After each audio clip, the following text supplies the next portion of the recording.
future of virtual motorsports is now. This September, the heart of sim racing beats in Chicagoland as the Sim Gaming Expo takes over the Schaumburg Convention Center, September 5th through the 7th.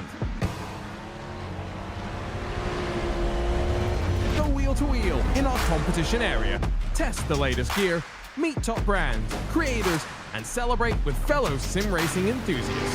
Whether you're a seasoned sim racer or new to the sport, this is your chance to be part of history. To purchase tickets and see the full exhibitor lineup, visit SimGamingExpo.com.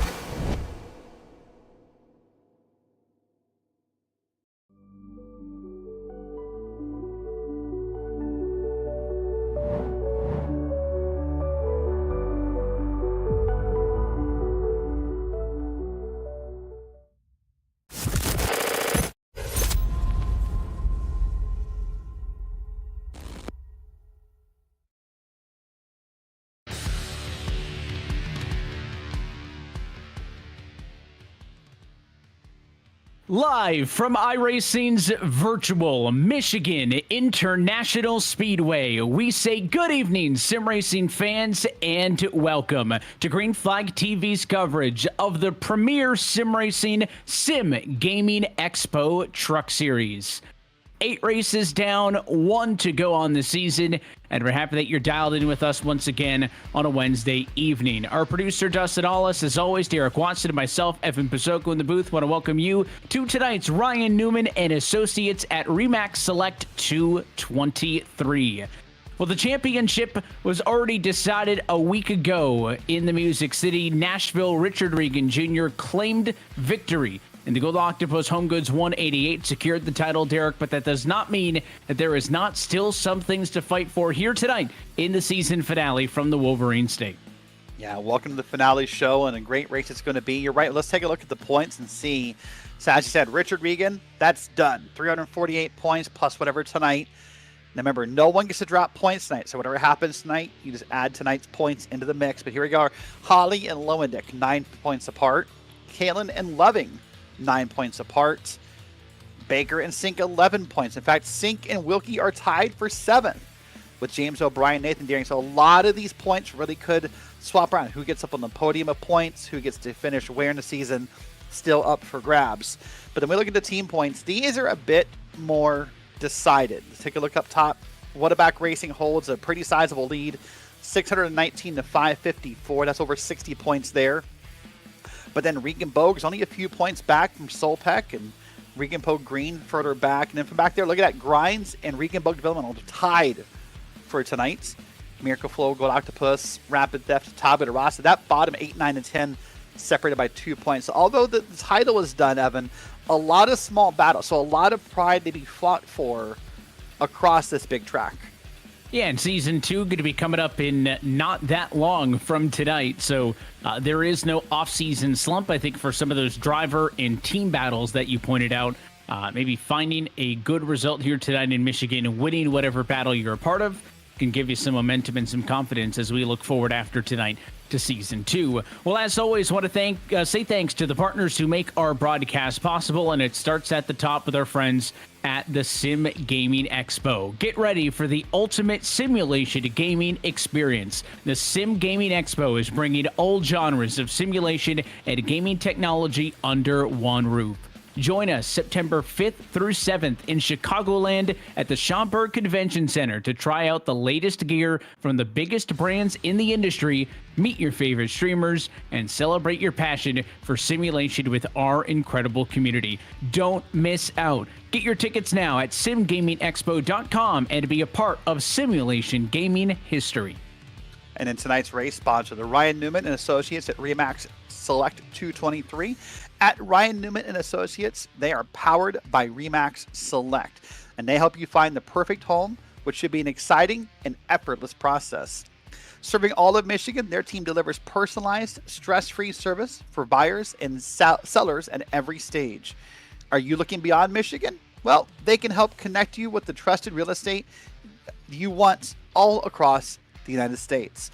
Ryan Newman and Associates, real estate, real results. Well, let me tell you, Evan, I could understand why you'd want to look beyond Michigan. Being an Ohio boy, I get that concern, but here we are at this beautiful track, 2 miles of length, multi-groove, high speed, some banking, some exciting. I'm guessing we'll be 4 wide at one point. It's going to be an exciting night, but here's Doug Evans. Doug, historically, by the way, is pretty good at Michigan. He's had some great results across different leagues, so he was pretty optimistic when he and I talked last night about this run here at Michigan. Yeah, drivers right now in the closed qualifying session. Nick Schwartz, one of the drivers on track, just spun out. All drivers on track at the same time, but the beauty of the sim is they can get a private track as it is a closed qualifying session. So Doug Evans and others taking to the racetrack 2 timed laps. Most places, second time around, is going to be the quicker lap. We'll see how that trend plays out here tonight in this race as Doug Evans will come across the stripe this time by lap number 1 for Evans in the books. And now as he goes around for a second one, he's 0.6 off of Kyle Dewey, who's on provisional pole. Yeah, doing a great job, and saw that Doug really rode the outside lane. I like that.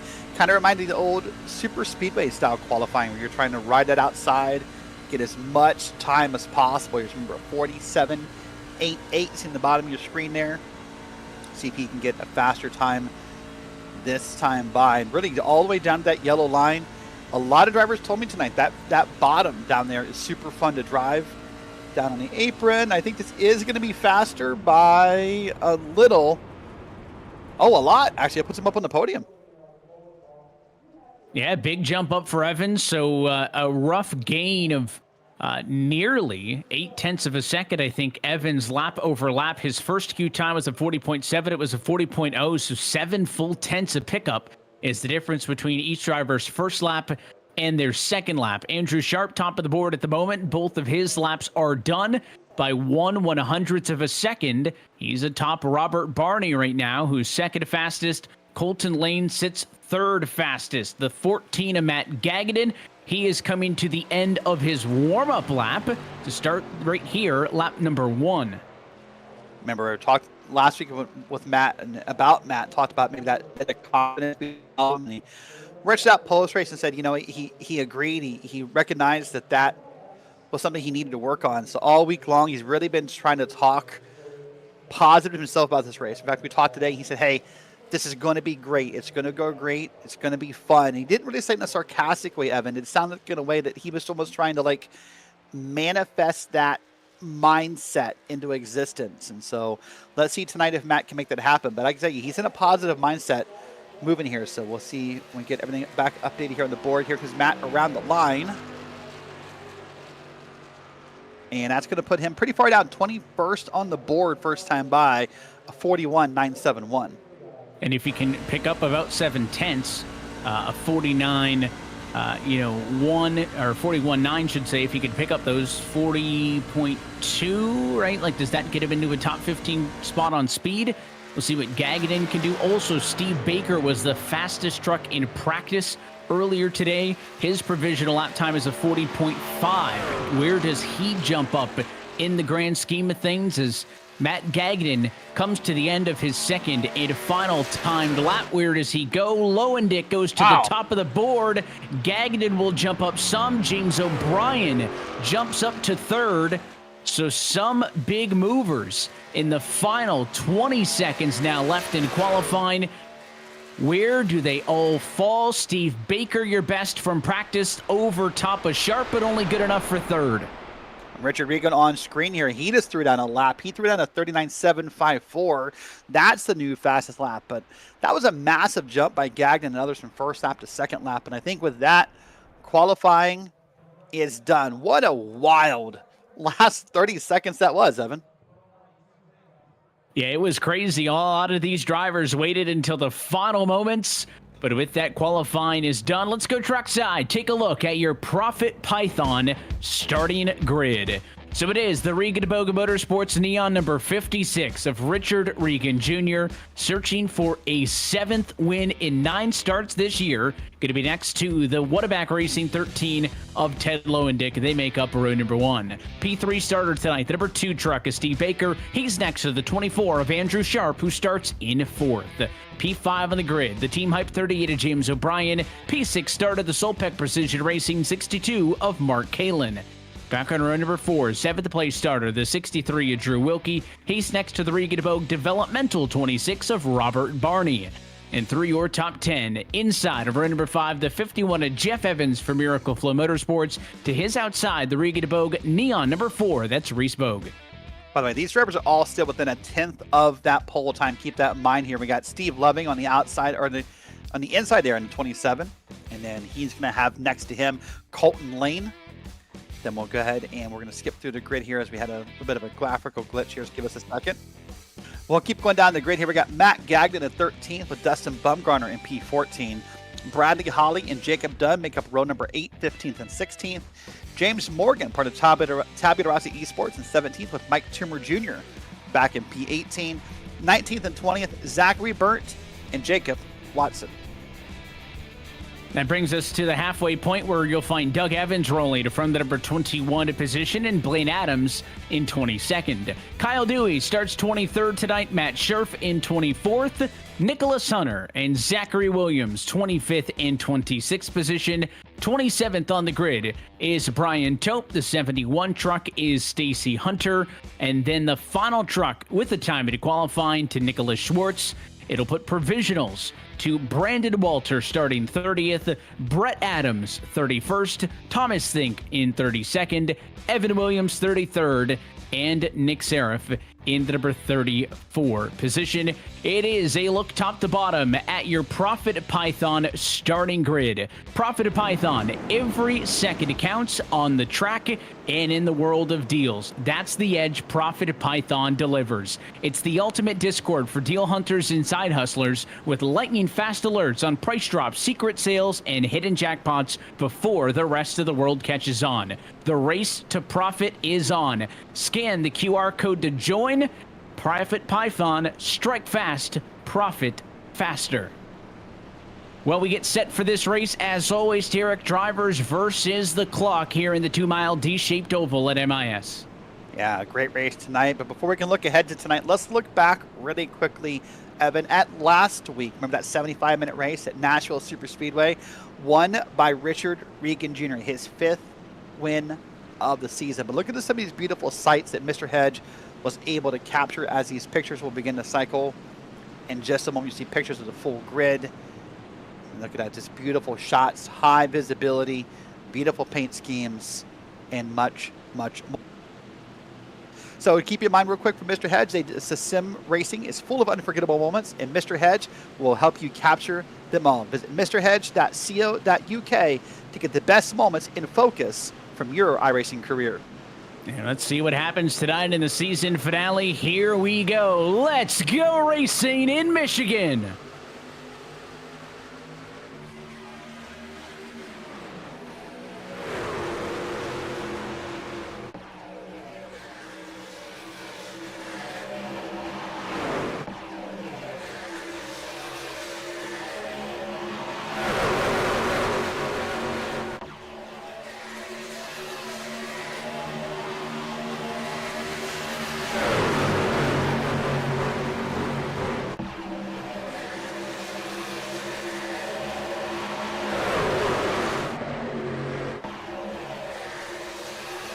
First 2 miles in the books, top 3 single file only for a moment though. Regan the leader at the stripe, but here comes Ted Lowendick to the inside for the race lead. Beautiful pass on the bottom by Lowendick. He's going to now begin to slide up in front of Regan here. Remember, Lowendick's one of those drivers we talked about who has his own points battle. Once he can beat Bradley Holly and take P2 on the season. Now 2, 3, 4, 5 more cars in line at the top. If you're trying to work the bottom here, that's Mark Kalin trying to work the bottom of this track, but the majority of the cars so far up on the top of this track. It is a wide 2-mile oval. These drivers, plenty of opportunities to put those trucks where they want them, and they're going to slide up as they come off of the corner, where this thing will contract a little bit on the exit. Lowendick, fastest truck on the racetrack last lap. He is still your leader. Regan second. Here comes the number 2 is Steve Baker, trying to go to the outside in a challenge for second. He'll get to the outside, but runs into a roadblock. 13 truck up there on the top, nowhere to go. Can that 56 Regan swing to pack it out? He led the opening lap of this race, still on the bottom of the leader. Nose to nose, side by side for the lead. Insert the 62 of Mark Kalin also. It's a 180-mile-an-hour pace lap amongst the leaders, 2x2. Now it feels like the bottom's starting to work its way in, Evan. A few of the drivers, including Regan tonight, told me pre-race that they thought short run, high lane, bottom lane, long run. And look at that, Kalin now 2, 3, 4 wide. Kalin's trying to push the button. Regan back to the lead, and he's going to get up in front of Lowendick. Now down the back straight. Kalin wants to make it happen. He needs to get directly in front of Andrew Sharp and get a bit of that draft, though. Yeah, the draft is going to be a big factor with the high speeds here at Michigan. These drivers are going to be packed up. They're going to be relying on the draft off of the trucks in front of them down these long straightaways. Speeds getting up to 187 miles an hour. That time at turn number 1. At 62 with Kalin, one of the bigger movers, started 6th. He's already up to the number 2 spot. He wants to be aggressive, tried to undercut the 56 Regan there. Back at the truck, got a little bit loose, pulls back in line. He scrubs some speed. The advantage now to Steve Baker, who was 5th at the start-finish line, but now looking for the 2nd spot. Yeah, Baker's now getting himself tucked in behind Regan, maybe even a half lane to a lane lower, and he's going to try to get in here and make something happen. But maybe to his back corner, and maybe door to door. Well, this is a drag race to the line. That would be Mark Kalin if that was the race lead in the race finish right there. Wow. A little bit of a breakup at about 13th or so, but until you get that far back, this is all it is constant side-by-side. Drivers exchanging positions back and forth on fresh tires. These trucks are going to be able to stay closer together than they will maybe as the run goes on. So these drivers wanting to take advantage of the close proximity while they have the opportunity to do so. The bright purple, number 3, Jacob Dunn. He's been making some headway, trying to make some moves on the inside of the racetrack. He's back there at about the number 9 spot. Do we go 3 wide in front of him? Looked like that 24 of Andrew Sharp was thinking about going center. He doesn't for the time being, but again, you've got 4 or 5 lanes you want to work with. These drivers right now keeping it to the bottom 2.5, we'll say. Yeah, doing a pretty good job so far. And now keep in mind, speaking of Jacob Dunn in that purple truck, himself and James Morgan got together and ran some official races at Michigan last night. Had a lot of success, had a lot of fun. Unfortunately, Dunn did not finish well, got involved in a last lap wreck. But his teammate, James Morgan, is back in the field, finished P2. So these guys have been practicing this week for this race, for this league race. We'll see if that pays off at all. Now we look back to the field. There's Morgan up top in that black and red Tablet Rasa esports machine. And so we'll see what happens and if that success from officials carries over. But Morgan said to me, quote, "I had a blast last night." I mean, and I guess to be fair, when you finish P2 in a race, it's a pretty common response, I think, right? I'd be having a blast too if I was finished up towards the front of the field. You talk about the level of competition that you see in a series like this. And some drivers, very talented drivers enjoy racing official or doing, to the opposite end, just hosted racing. But I think it is a sign when drivers will willingly join a series like this that has a very competitive field, knowing hey, you're not going to go out there and beat the Richard Regans of the world every single week, but they appreciate the level of competition that they're going up head-to-head against. And therefore, when you have a good result like that, makes it feel a lot better when you know you had to bust your butt to get there. Good luck with Matt Gagnon in there as he sits in the number 17 position right now on the racetrack, sliding back a few spots, trying to stay cool with the lights out and the LEDs on at home. Sawing at the wheel a little bit that time in turn number 3. Do you notice that Matt moved from ski goggles to, I think those were aviators, by the way? It was an interesting choice. And I mean, heck, aviators in the dark was an interesting choice. But hey, to each their own. But Matt seems to be having fun here. That's an interesting thing to talk about driver preference, but I don't know how you feel about it. We've never discussed this actually, but some drivers really do love racing in the dark. We see it all the time across even the Coke series, which you do, where you see different drivers. Some have really well-lit rooms. Like you have Bradley Holly, will catch his webcam later. That room is lit up, right? You get people like Matt Gagnon who are basically kind of like racing in the dark. It's a very vast difference amongst drivers in that scenario. I mean, the one that comes to mind, maybe like Bobby Zielinski, I think, and is it Ryan Luza who've raced in the dark on the Coke series before? Yeah, a lot of drivers have, we've talked about all the different things, right? The kind of monitors, the kind of wheels, socks, no socks, racing shoes, no shoes. But I have always found, personally, as a non-pro level, driver on the sim, that if it's dark in the room, the screens are going to feel a little bit brighter, right? So you get some more eye strain. Some drivers will put on kind of that eye safe mode of the blue light filter on their monitors. Some, will actually wear those blue light filtering glasses or just turn the brightness of your monitors down. I can sit in the dark and do a broadcast like this, but endurance races, for the few that I've done, I felt like it just makes the screens feel brighter. I don't know.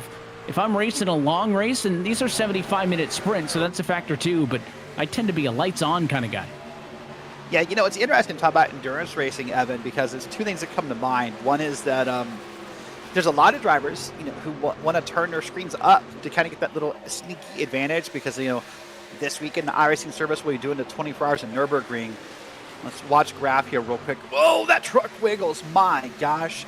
I know he tapped the wall, Evan, but that could have been about 19 times worse than just the wall tap on him. But now he's up top. That is Mark Caitlin. He's slow on the bottom here, Evan.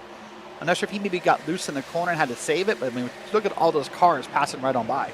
Yeah, check this big moment out in a battle for second. He goes to the inside. Huge block by the 56er Richard Regan, and both of those trucks just about binned it into turn number 3. That was the big moment you missed up at the front of the field, and that is why both Kalen and Reagan have dropped a handful of spots. Mark's down to 16th. Richard's down into a number 10 spot. They're 3 wide at the back of the pack, and up front they're side by side for the race lead. It is going on all over the place here at MIS. This time, Drew Wilkie to the inside of Steve Baker. Drag race to the stripe as he looks to lead his first lap of the day. Does he do it that time?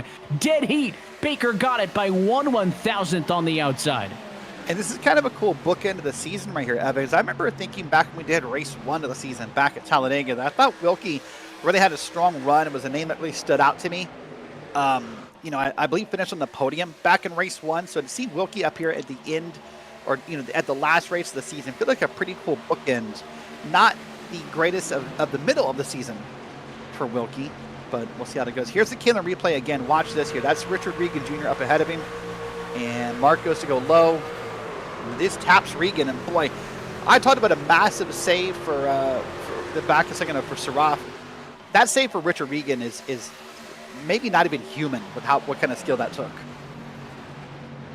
Yeah, and that was big time moment. That thing was at least 45 degrees pointed to the inside of the racetrack, and that's the fastest spot on this track too, at about 180 plus miles an hour. So big time driving by 2 of the very best. That's why they were fighting inside of the top 3 at the moment, and now they'll have to say, as this race continues green for the moment, will they have the pace to be able to race back through the field, or did that slide at high speed heat up those tires to the point where you're not going to be able to get that life back into those tires, and you're going to be waiting about another 20 laps before we start talking about what the pit strategy and fuel window is, because those trucks that fell back to 10th and 16th, they're still roughly in those exact same positions. Up front, James O'Brien was able to eventually get the race lead around Steve Baker. The 38 leads down the back straightaway. Drew Wilkie, now the number 2 spot. He's yet to lead a lap tonight. No move to the inside for that Chevy. And more so what I wonder about Regan with that slide is, on top of what it could do to the tires, what does it do to the mentality, right? What does it do to the driver? Do you get a little antsy? Do you get frustrated? Do you get mad? Does it break your focus? And what does that do to you? And I wonder, Regan's one of the best, obviously, won 5 in a row, has won more races than that this season, is our season 1 champion, but just wonder if maybe that slide, I almost wonder if it more so flustered him more than maybe the harm it did to the truck itself. Looking up back, James O'Brien in the lead here, though, is holding off Wilkie, Baker, Lowendick and Dunn in the top 5. Dunn's going to move to the bottom and try and get a run here. And man, lots of new names at the front here at Michigan so far. Everywhere you look, somebody is battling against somebody. There is starting to be some separation in the midfield. You can see they're starting to string out single file, maybe 10th through 20th or so. But amongst these leaders, last time by, still the top 8 trucks, separated by less than a second of one another. You got 2 bits of side by side right there. The first one is Andrew Sharp on the outside of Jacob Dunn. Behind them, it's the 51 of Jeff Evans on the outside. A Robert Barney. Big run off the corner for Evans. He'll clear the 26, and after Sharp got a little bit loose on exit, give a bit of a draft bump to the 24 truck there.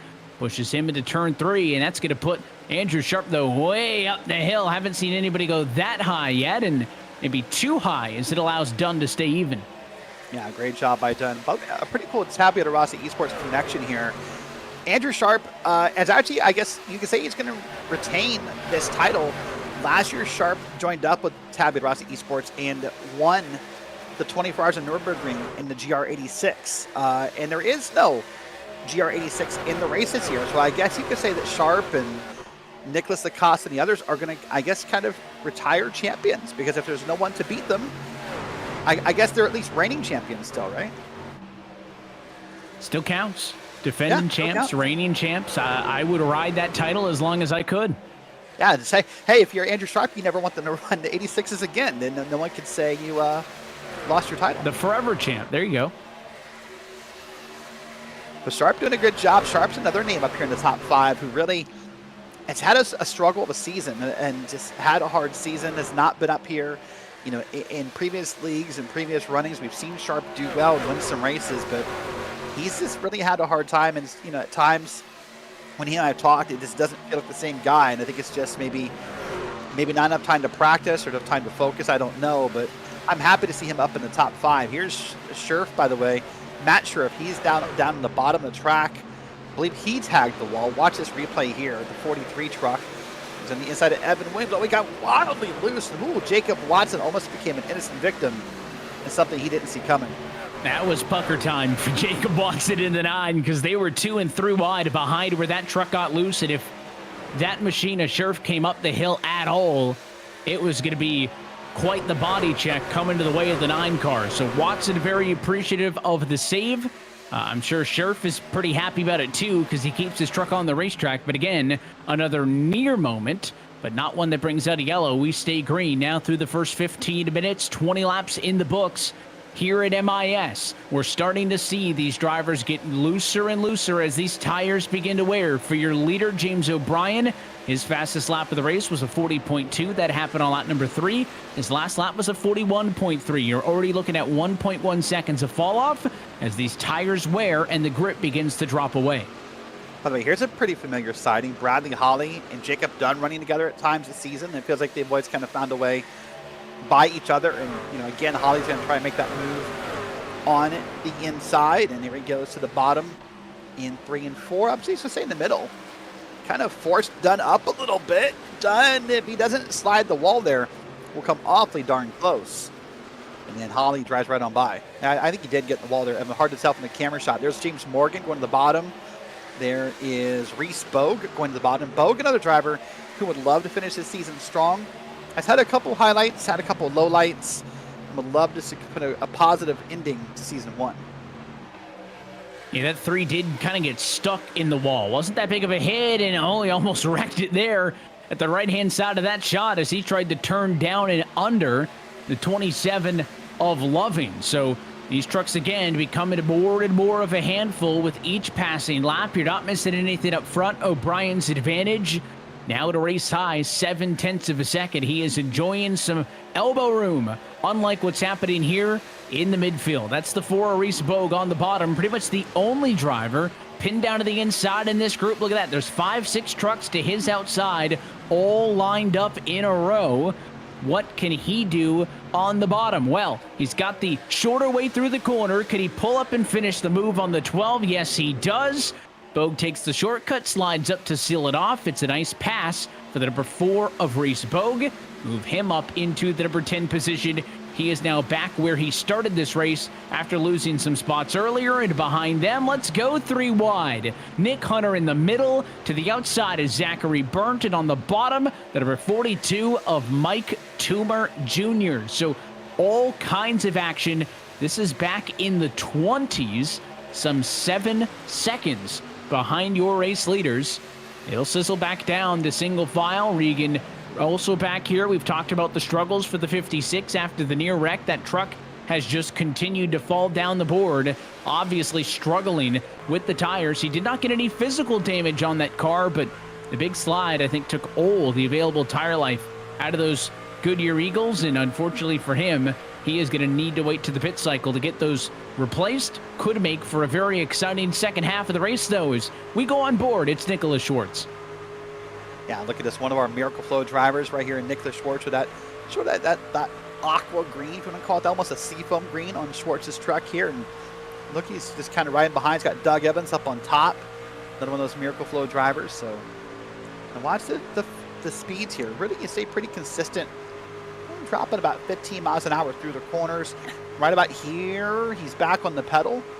That's probably the biggest key to Michigan, I think, Evan, that's deceiving, is it's fast, it's big, it's wide, but a lot of drivers who are newer to the track, I think, miss that part. This is not a wide open racetrack, right? It looks that way when we watch this racing right here. You see it 2, 3 wide, even 4 wide at times. But there really is a lot of lifting here. You really do have to get off the throttle and let the truck rotate, or any vehicle here rotate around the track. You can't just be full throttle. If you are, you'll have a long night up on the wall. Yeah, and again, you think that you've got a little bit more room to chase these things up the hill as you slide up on exit. No matter what, if you're on the bottom, the middle, or the top, you're going to be on the outside wall as you come off of the corner. Why not? Let's have some more 3 wide down the back straightaway. This time, it's the battle for 21st position on back. Toomer, I think, was on the inside of a 3-way battle a few laps ago. Now he finds himself in the center. It's an 99 of Brandon Walter on the bottom, trying to push up. 42 pinching low.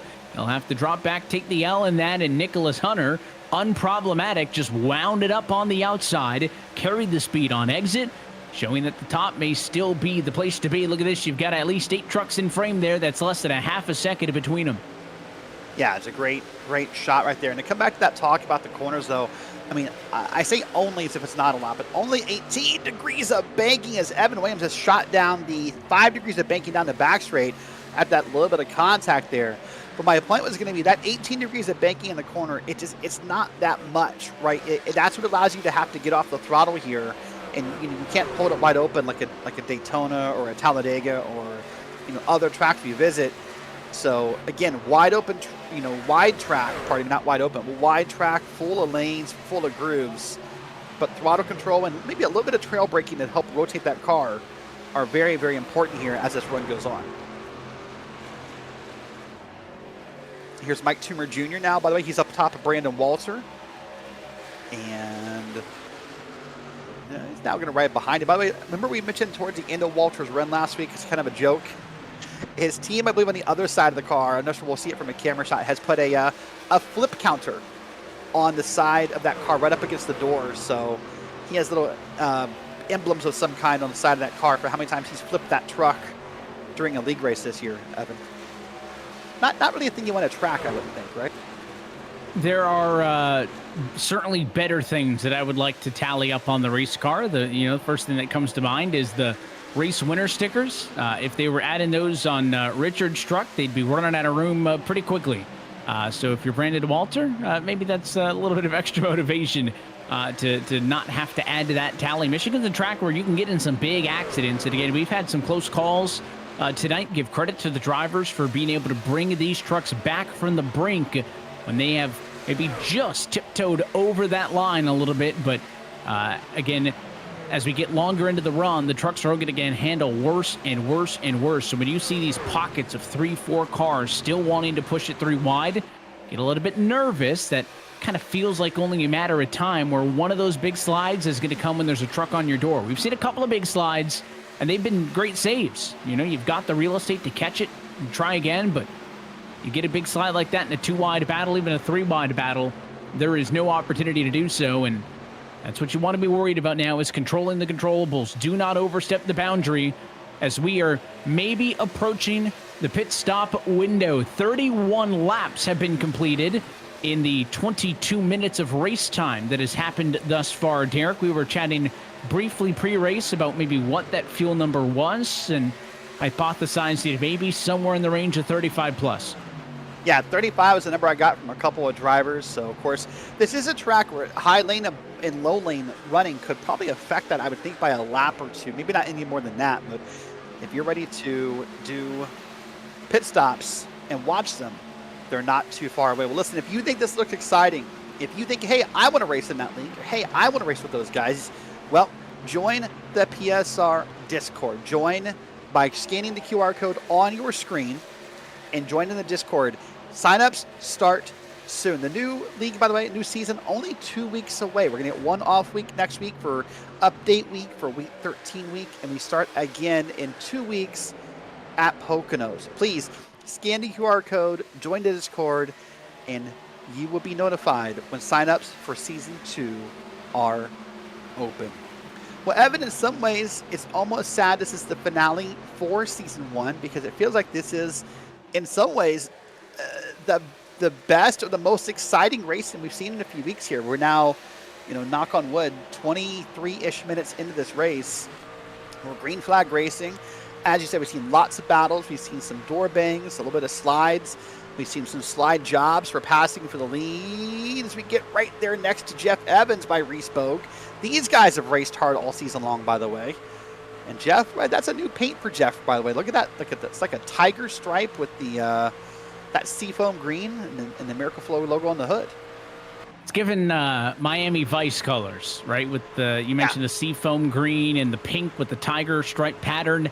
I think that, all kind of fits the vibe of a good flow you'd see in South Beach. So I think it fits the Miracle Flow brand well. And Jeff's been pretty consistent over the course of this race. He started top 10, and he runs top 10. In fact, in the exact spot at which he started, as the pit stop window is open. 3 drivers down pit road: Brett Adams, Kyle Dewey, and Drew Wilkie down this time.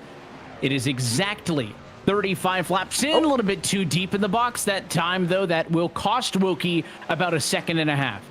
And boy, under green, that's going to be technically more than that, right? It's going to cost him a second and a half on pit road, but the time of pit road versus racetrack is magnified under green flag conditions. So that's something Wilkie will have to struggle back from, and likely will go from a top 5 position maybe to a top 10, top 15 at worst when this cycles through. You see also Brett Adams down there, Kyle Dewey, both those good stops in the 14-second range. That's about normal for a NASCAR truck, is somewhere in the 14-second range. So now that the window has opened, as we're now working lap 36, we'll wait and see. How long can someone push it, Evan? And then you start to question, what benefit does that have long term, right? What benefit does that have on the rest of the pit cycles, assuming we stay green? Where does that get you? Almost coming back to that endurance racing conversation from earlier. That's a big part of endurance racing, is fuel saving and cutting off pit stops. Let's see if they can do it here at Michigan. Yeah, there is so much time to be lost and gained on a green flag pit cycle, to your point, that goes far beyond just the time on pit road, time in the box, but that entire in-lap, the execution of getting down to pit road speed, the entire out-lap, and really a lap and a half to get up to speed. All of that super critical, and more of these drivers' radios starting to light up. Sounds like Steve Lovey might be coming down pit road. James O'Brien's on the radio also, as you watch some of these drivers in the midfield. And then you're in battles. How do these drivers figure it out? O'Brien is in, though. Your leader is on pit road.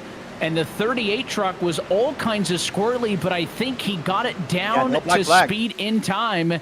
55 miles an hour here at Michigan. It is a pretty lenient pit road speed limit compared to most tracks.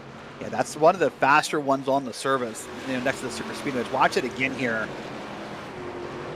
And boy, oh boy, that is called attacking pit road. It's one thing we talk about week by week, Evan, is drivers who practice that. And a lot of times it's the unpracticed skill I refer to, is getting on and off of pit road and time loss and time gain. You and I have seen many drivers throw away races because of pit stops. Yeah, sometimes drivers will know that they're better as, look at this group, 5, 6, 7 trucks in all at once. They'll know, hey, I'm not going to push it, make a mistake on the end of the green flag run, because I know that I can make up time on pit road. That is your top 10 trucks all in and all in order. Lowendick, Hawley, Barney, Lane, Evans, the top 5. Your top 19, top 20 trucks all down in order. It is the most wholesale of wholesale pit stops is that Evans in the Miracle Flow truck who might have missed his box. And now more trouble there is that the 62 of Kalen who was 2 left in the box. So 2 more mistakes in that frame alone. And as this big group leaves pit lane, Ted Lowendick going to be the leader amongst these trucks to blend back out onto the racetrack. But the drivers who pitted in that first cycle already out in front. James O'Brien will cycle back through to the race lead after that pit cycle got buttoned up in the blink of an eye. Well, I guess we now know 38 is the magic number, right? Because you said the most wholesale pit stops you could find on lap 38. Basically, everyone came down at that point. So we now know that must be the number that you can save. The good news for them, that means one more stop most likely, right? Because 38 times 2 is 76. So you do that again, you're at 114 laps. That's right around we thought this race would go if it went green the whole way. So it's possible by extending out to 38 laps, they've put themselves in that spot of one more pit stop. But look at drivers like Drew Wilkie who pitted early. Even if you don't have that mistake where he missed his box for a second, Wilkie likely needs a splash and go at the end of this race. And you try to do the math also, right? If 37, 38 or so is that number, if you can do that twice in this race, and make 3, trips down to the pit lane, you want to try to split this thing up as best you can.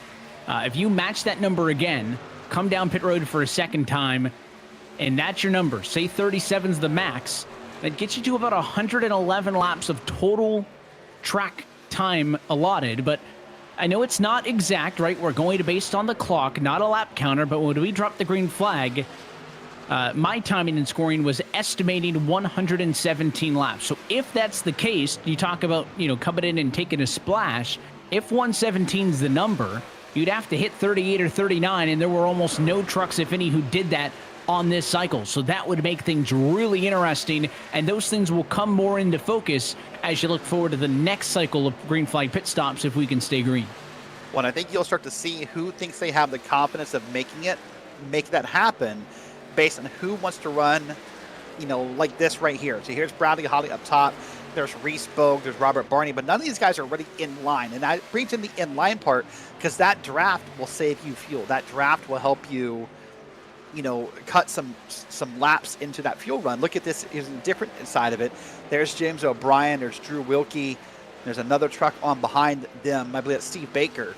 These guys are in line. So you could argue that at least the 2 guys behind O'Brien are saving fuel. Look at the gap they're kind of leaving, just maybe 90% throttle, maybe.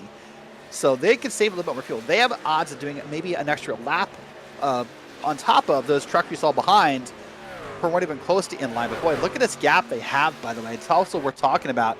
So it's O'Brien, Wilkie, and Baker, and then it's almost 2 seconds back to Ted Lowendick, Bradley Holly, Robert Barney, and others. But again, look at that gap there for Lowendick. I mean, he's burning a lot of fuel by being up there by himself. Yeah, the draft is also, if you can, get with the group of race cars, opportunities to save fuel going to be more aplenty.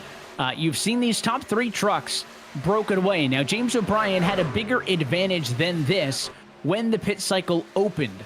Drew Wilkie, though, was one of the very first trucks to come down pit road, so he got out there, put in quicker lap times. He made up a lot of time based on that. But Steve Baker, on the other hand, pitted on the same lap as your race leader James O'Brien did, and he made up a lot of time on that lap to be able to close the gap to the leader. So Ken Baker on the short run challenge for the top position if he feels like O'Brien is again going to be the better truck as these laps tick away. You jump back, this is for 10th position on back. Steve Loving, the lead Toyota of this group of 5 or 6.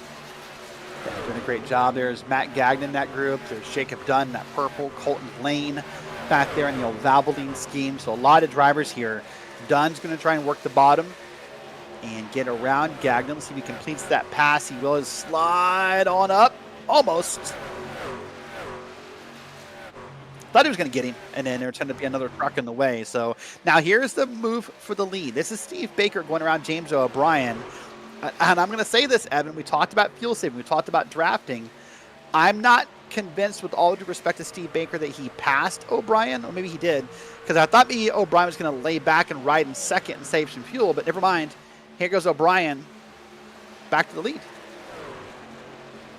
And James O'Brien to get to go back to the top spot just as quickly as the two took it away. He's clear off of turn number 2. A little bit of hesitation, but he does pull up in line nonetheless. Hesitation can bite you sometimes, right? If you're clear, commit to the move. The longer you loiter or tiptoe your way up the hill, you're almost just daring that other truck to stick that nose back in there. But in the end, O'Brien did seal it off.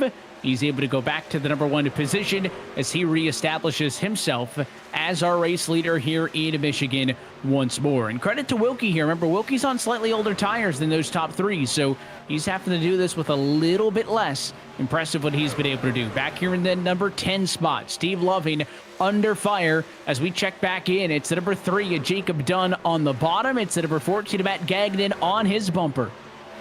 You know, you talked about that need to make snap decisions in a race car, especially when changing lanes.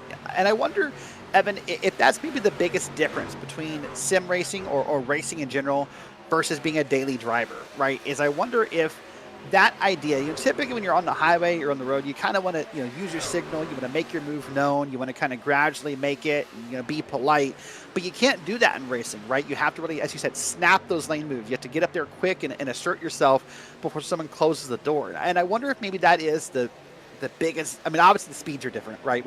Most people don't go, well, I mean, I've been in Michigan before. Maybe they go 180, but most people don't really, have that mindset of snap decisions in everyday driving. Yeah, committing is the big thing at speeds like this, and you better hope that when you commit, you're making the right decision, because it can equally hurt against you. As we're saying, it could benefit you if you commit to a move that you're not sure about, and it ends up that, hey, that might have been the wrong decision in the end. On board with Ted Lowendick. He's led 3 laps over the course of this race and has been up and in the conversation all night long. We've seen Lowendick, we've seen Baker, we've seen Wilkie, and we've seen O'Brien. But one driver we haven't talked a lot about tonight is sitting just behind them in the number 5 spot, and that is Mr. Bradley Holly in the 184, up 10 positions from where he started. He's one of the biggest movers in the field, and that Miracle Flow Ford F-150 is a top 5 truck for the first time tonight. He wants more, closing in on the battle for P2. I was going to say, before we move to that webcam view, I could have guaranteed you the colors of his room tonight, because they always match the colors of the truck. Look at Bradley, kind of focused in.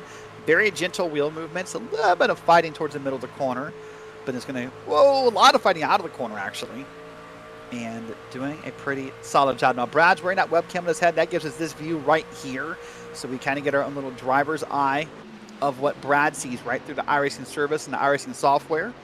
So a pretty cool feature that Brad has provided to us all season long. He's now on the bottom of Drew Wilkie. By the way, I'm going to point out, I was really wrong about Drew Wilkie, by the way, Evan. I thought that pit stop mishap would have cost Wilkie more than it did. I mean, he's still running P5 after missing his pit box. There's a lot of drivers who would love to have that scenario in their fate.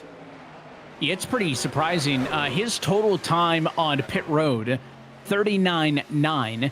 That is the most time spent on pit road out of anybody running in the top 12. So it certainly did hurt him, but Bradley Holly was in pit road for 38.6. Steve Baker, 38.9. So even Ted Lowendick, 39.6. 39.1 for James O'Brien. So was it good? No. But was it terrible?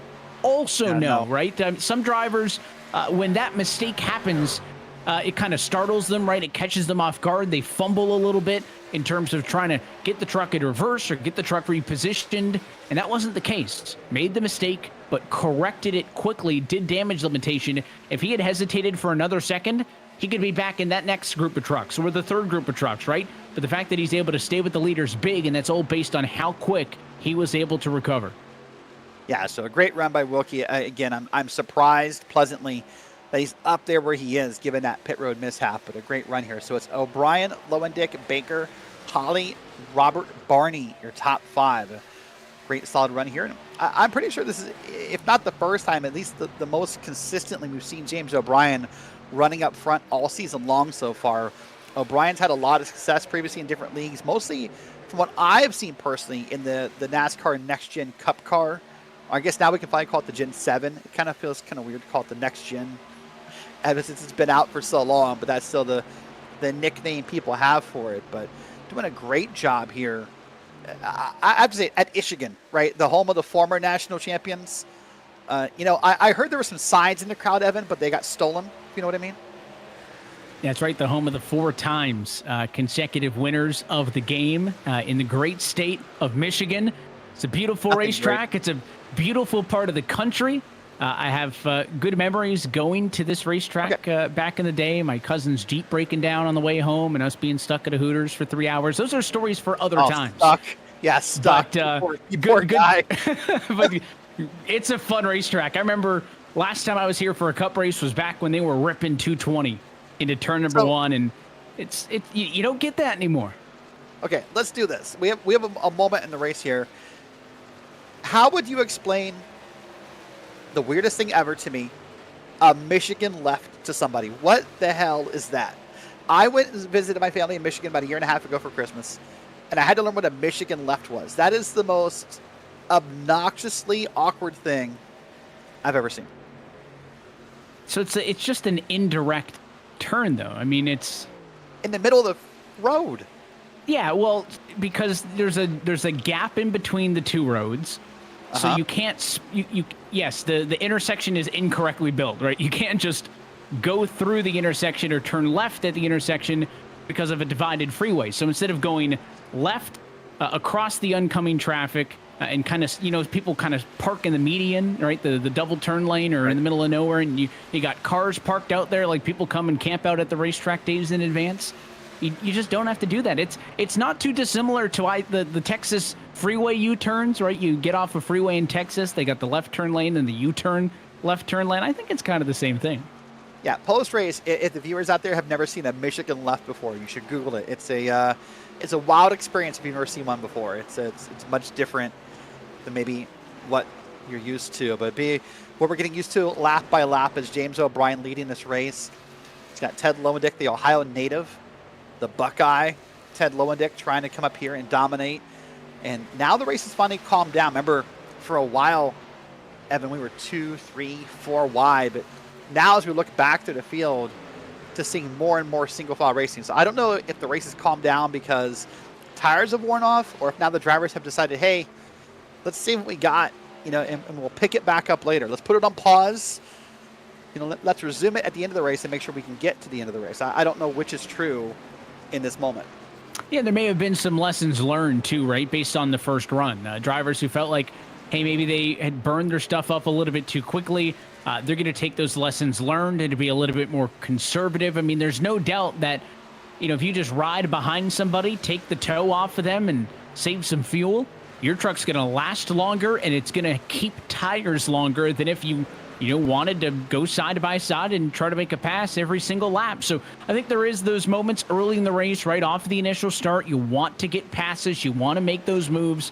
But now because of the draft, when this field gets spread out, they don't get spread out with a second between every car, right? You got a pack here of 5 and then a big gap and then a pack of 4 and a big gap. So when you're in those smaller groups too, I think it's a little bit less incentivizing, right? To feel like I'm going to go be a hero and race this guy really hard and pass him and then make 4, 5, 6 other passes. Now you're in a group like right here, right? There's 7 trucks. So the best you can do here is be the best of these 7. The worst you can be is be the worst of these 7. So try to pace yourself, right? Let these other guys wear out their equipment as it's Bogan Lane side by side for 9th. And if I'm sitting 3rd in this battle of Bumgarner or 4th at Gagnon, I'm going to let them do this, wear each other out. And then in 10 laps from now, when their tires are cooked off, I'm going to go make those moves on them headed into a pit cycle. gosh, I feel so different with all due respect. I feel like if I'm Gagnon or if I'm Bumgarner or someone in that battle, I'm yelling, guys, get in line. That draft is faster. Look, these guys up front are pulling away. Look at this group. This is O'Brien, Lowendick, Baker, Bradley Holly's back there. These guys are cruising. And every time those guys back there, with either Colton Lane, Reese Bogue, or anyone back there gets side by side, you're more than likely losing time on this field. By the way, Drew Wilkie fell off this draft. Just want to point that out real quick. But I feel much different with all due respect. I would be frustrated if I was, Jacob Dunn or anyone back there. Saying, guys, please, let's get in line. Let's catch them. And then we can act stupid and race, right? And so, I don't know. This is a different mentality of how I perceive it. And there's always the double-edged sword of if you get frustrated with what the rest of the drivers in your group are doing, you're going to say, if you guys can't figure out how to lead the group I am, and then you're going to kind of coax yourself into making those same mistakes. Yep. And there is that point later in this race, right? If this is the last run of the race, then there becomes that point where, you want everybody to work together. You want to be single file, draft as a group. But then once you realize, all right, we're seemingly not getting the yellow, we're seemingly not going to be able to catch, the group in front of us. Let's battle amongst ourselves. And then those packs kind of cannibalize each other because they all just drive super aggressively on one another. And those are the different ebbs and flows as we are about, we'll call it 15 laps away from the next cycle down to pit road. It is time for your Miracle Flow team update, as we are working inside nearly the final 30 minutes of this race. So let's check in with where the Team Miracle Flow drivers are. Jeff Evans, Nick Schwartz, Bradley Holly, and Doug Evans. And it is Bradley Holly in the number 4 spot, the man who we were just talking about a few laps ago. Started in 15th, clearing Robert Barney there in a battle for 4th. So P4 is the highest that the 184 truck has been all night. How about a tip of the cap to Bradley Holly? He is well in this battle for the race lead, as James O'Brien, just ahead of him, took the lead away from Ted Lowendick. So we'll slide down the running order, try to find the next of our Miracle Flow drivers. It's going to be the number 51 truck, indeed, of Mr. Jeff Evans. Bit of an opposite story. He started inside of the top 10, but has struggled a little bit. Now, he's a part of one of these larger packs. He's nearly at the tail end of that big group we were just watching at, so there are positions to be gained for that Tiger Print Miracle Flow Ford, but he is down a few spots from the start. Going to want to be turning that one around, Derrick. Yeah, doing a great job as Jeff just trying to stay in line, wait for something to happen. It's got Steve Loving on behind him. And we look down through the field again till you find, I believe, Doug Evans back in P23. Doug really having a night probably he wasn't hoping for. Remember, he told me yesterday pretty consistently, well at Michigan are his runs, but boy, you saw a little bit of wiggle out of that truck through the exit of that corner. That truck just kind of kept like flopping around like a goldfish in the back of that truck there. It was kind of difficult to run here. So I know Doug was doing some testing last night, and the word I kept hearing from Doug was loose, loose, loose in that truck last night. So maybe not the run the 41 is hoping for. He's outside of the 28 at this corner. The last one in the Miracle Flow team update here will be Nicholas Schwartz. And we'll find Nick here in just a moment, riding a little further back in the 171.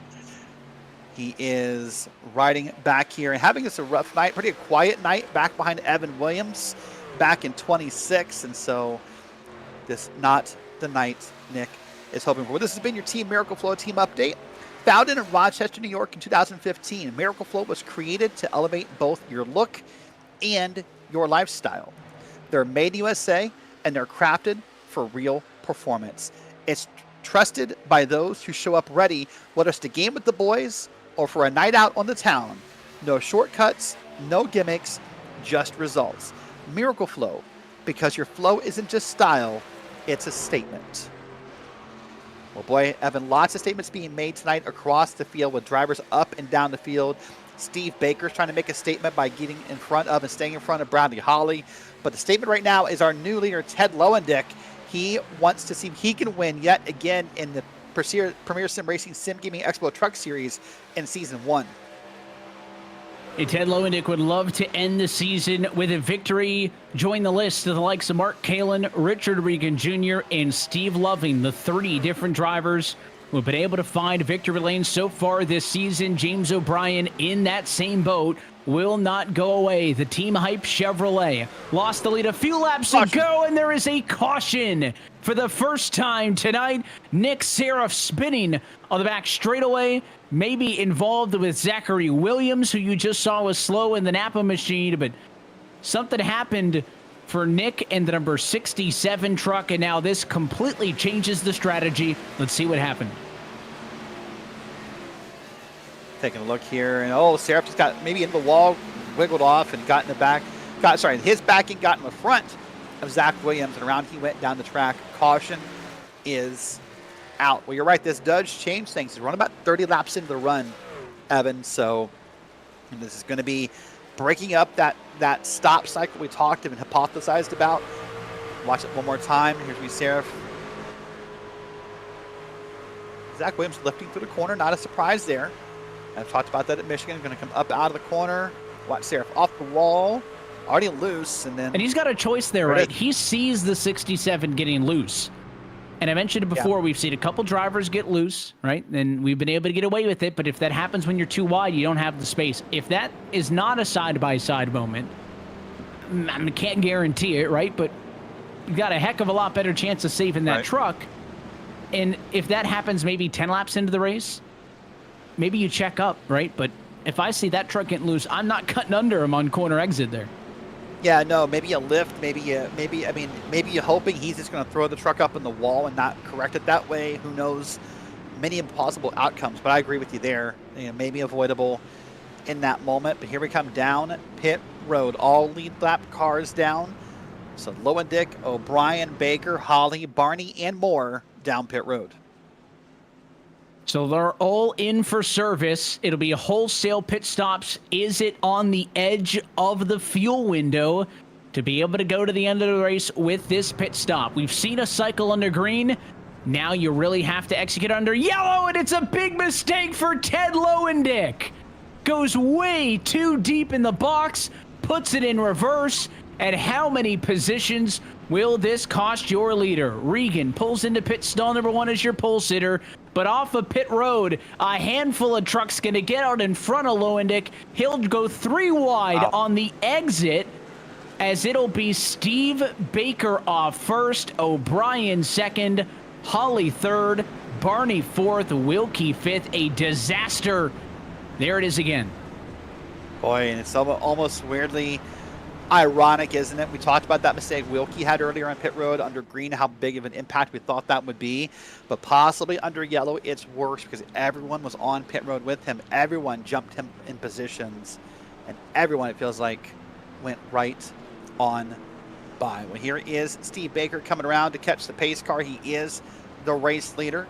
He'll lead O'Brien, Holly, Barney, Lowendick, and others. This car right here, that's Nick Seraph. He stayed out. He was a lap down. And for now, it's being scored on the in the lead lap. But I believe he's going to come around this time by.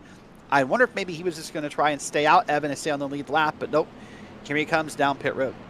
Yeah, unfortunately for him, he was last on pit road with everybody else 30 laps to go. So if he were to stay out to get the wave around, you'd be looking at 5-6 laps of fuel left in that truck. So unfortunately, the number 67 is forced to come down pit road. That does mean that everybody is in for service. And you take a look at the number on the top left of your screen. 25 minutes to go in this race. Timing and scoring giving me a current estimate of 37 laps to go in this race, Derrick. That is right on the number of the max we were talking about. Again, all of that is assuming this race stays green. When you bunch these trucks up, it's going to get chaotic, and that margin for error that a lot of the big saves tonight have been to the benefit of, that's going to be gone. It's going to be close quarters from this point on. You know, Evan, I turned my head over to timing and scoring for a second as I was curious, because I thought to myself, you're right, but roughly 37 to go with the time we have remaining. And I thought, I had wondered if some trucks in the back were going to try and play a little cute here, if you will, right? And what I mean by that is I wonder if anyone wanted to top off the fuel.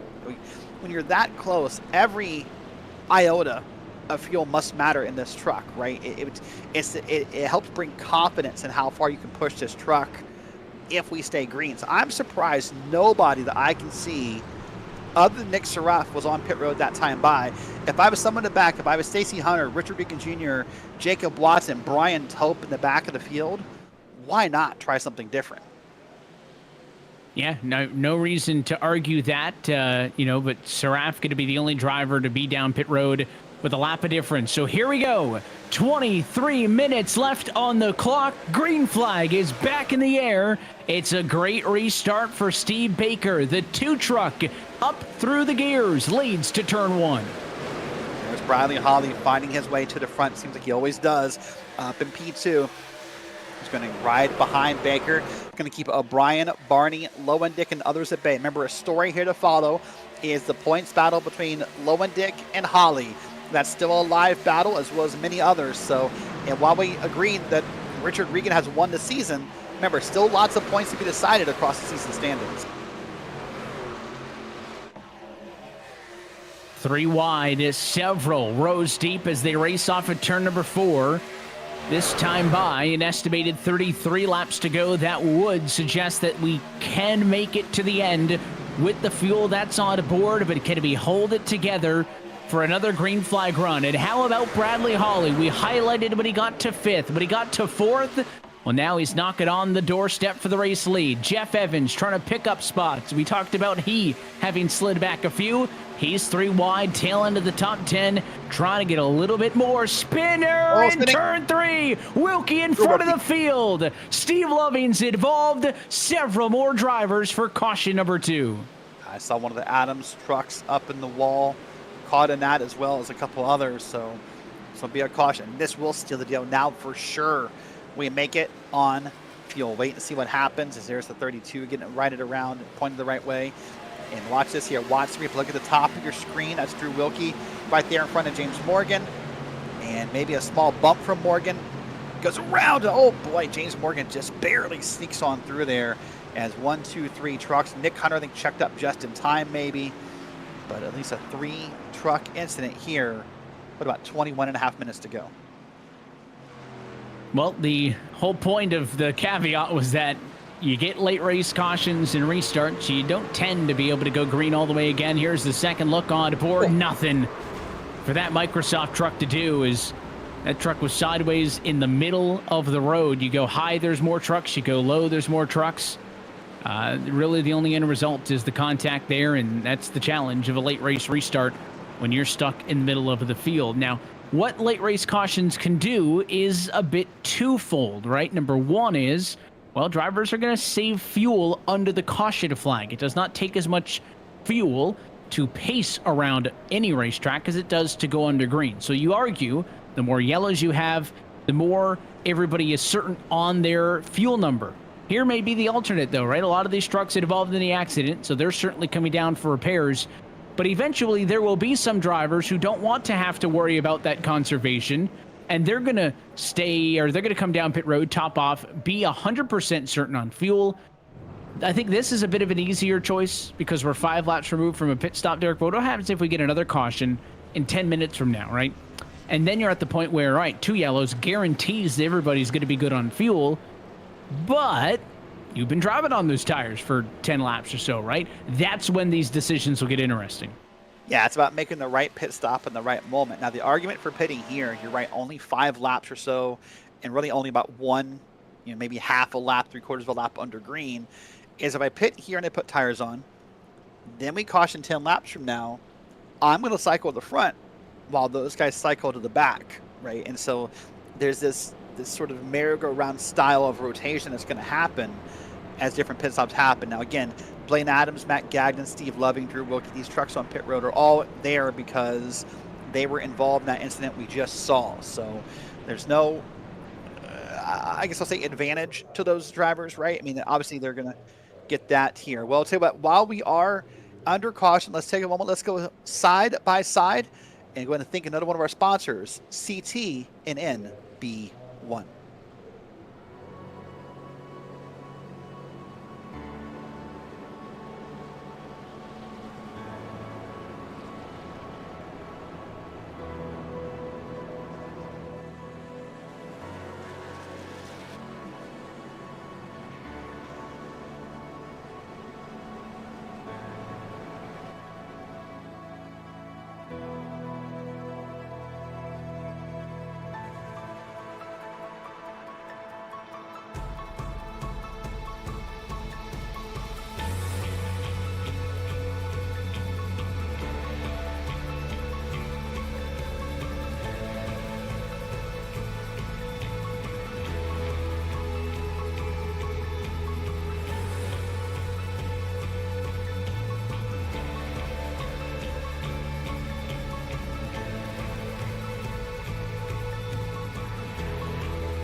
We're back live and ready for another late race restart here in Michigan. Less than 18 minutes left on the timed clock. It's Steve Baker in control again. Green flag back in the air. Well, pretty solid jump here for Steve Baker and moving up and down the lane, trying to find the groove he wants. We've now got Holly and Lowendick side by side behind him with James O'Brien involved. Andrew Sharp's back up to P5, so this race is still on.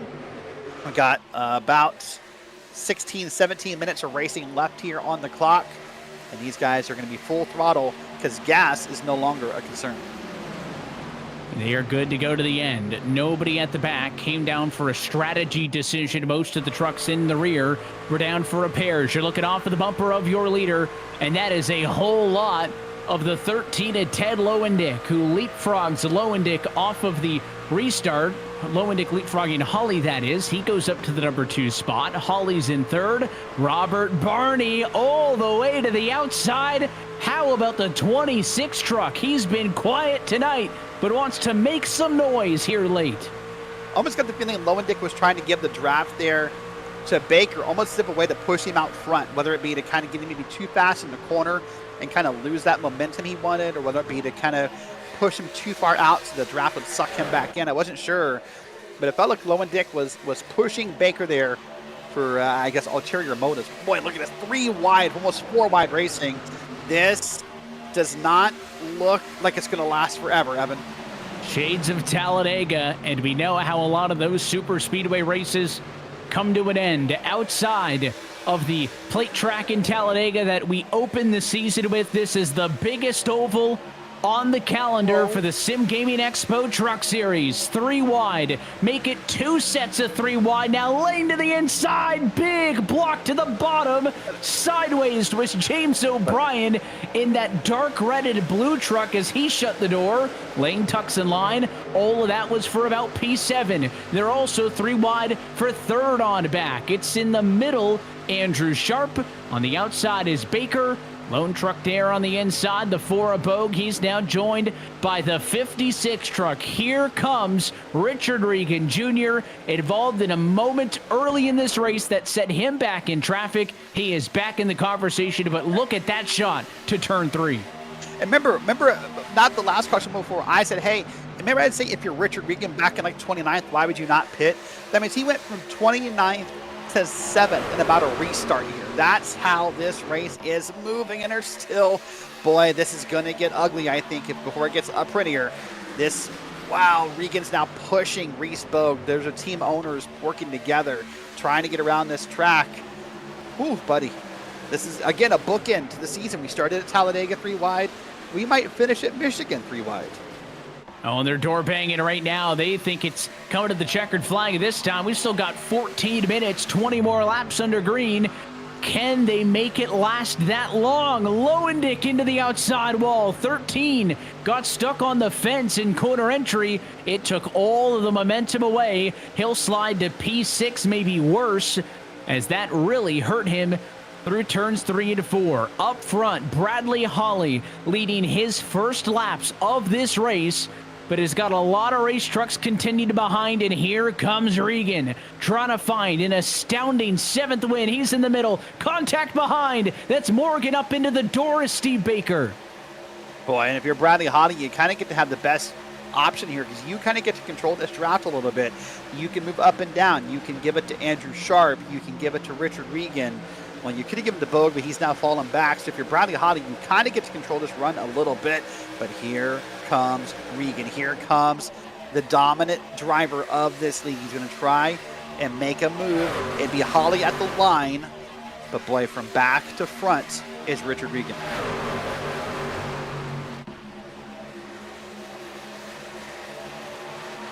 Just enjoying the shots as these drivers are giving it 110%. Here's another challenge for the race lead. Richard Regan just took it away from Holly. The 184 will not stand for that easily. Back down to the bottom, but doesn't have the run through the center of the corner to be able to clear the 56 on exit. Small twitch, though. Regan back in, that little bit loose. Almost came down into the door of those trucks below him, and he has no drafting help on the outside. Meanwhile, Sharp gives a huge shove, but it'll put Holly back to P1. Boy, what a huge shove by Sharp. Now Sharp's coming up the track. They're gonna, oh boy, I thought they were gonna make contact, all three of them there. I thought Sharp was gonna push Regan into Holly. It was gonna be just a nice three-way sweep right there of those trucks, but somehow they worked it out. But now Sharp is kind of on an island alone because he now has no draft down there. Holly will move down temporarily, but Sharp really is gonna be a man without a country, so to speak, if this keeps up. It's hard to know where you want to look. The battle's for the lead ongoing. They're 3 wide back there, and we'll call it 14th spot. And there's still 33 of the 34 trucks who started this race on the lead lap and in contention to make some passes. Remember, even though Regan secured the championship a week ago in Nashville, there's a lot of other driver points and positions up for grabs. There's a team championship that is still on the line. You see those live points as well for the drivers.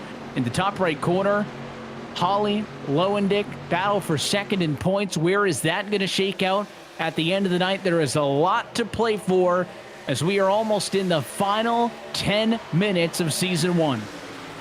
Yeah, and you know what? And most importantly, I think to fight for right now and to race for is pride, right?